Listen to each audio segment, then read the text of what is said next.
Glenn, you tell me what you think about this. I think sometimes people are in marriages or in relationships to prove points to other people. And so, or to set a standard or a goal for the larger context. I think the challenge of every relationship is to make it yours, is to make it your relationship, to make it your marriage, to do what works for the two of you. That's part of the reason why I like the notion of Black love, but I'm very suspicious of it. Okay. I know a lot of people who are suspicious of it. And we have this thing where we say, mind your marriage. You know, something that works for us doesn't work for you. Mind your marriage. Yeah, we had to say that in a couple groups. Like, hey man, mind your marriage. Don't worry about what's going on over here. Yeah. Because what aggravates your situation doesn't actually aggravate me, and who I married isn't who you married. I think that people have this thing about being married as if it's the goal.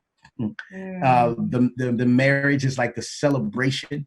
Yeah. It's like the Super Bowl party when you didn't play the season yet. You know what I'm saying? Yeah.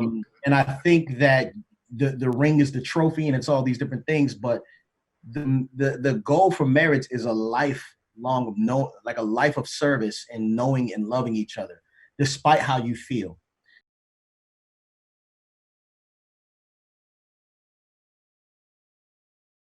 It's like the Super Bowl party when you didn't play the season yet. You know what I'm saying? Yeah. And I think that the ring is the trophy, and it's all these different things. But the goal for marriage is a lifelong a life of service and knowing and loving each other, despite how you feel.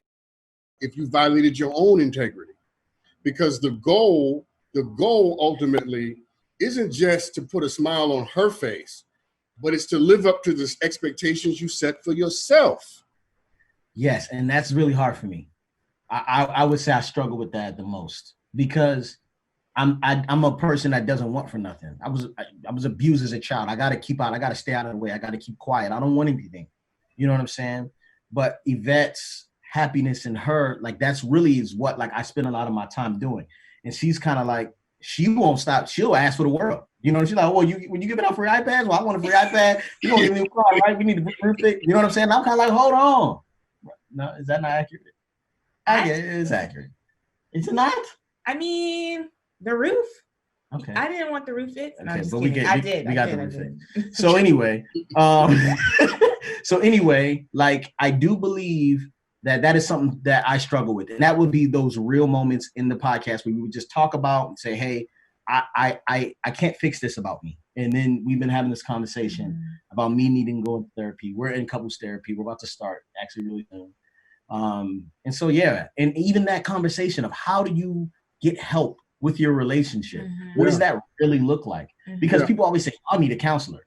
But what is it like to get a counselor? How much does it cost? And who's going to pay for it? You know, there's a lot going on. And we don't know how to do these things. So we just want to share how. No, I love that. I love your openness and just how, you know, to be cliche, how real you are about what you're good at, what you're working on. And that's why I wanted you on the show tonight.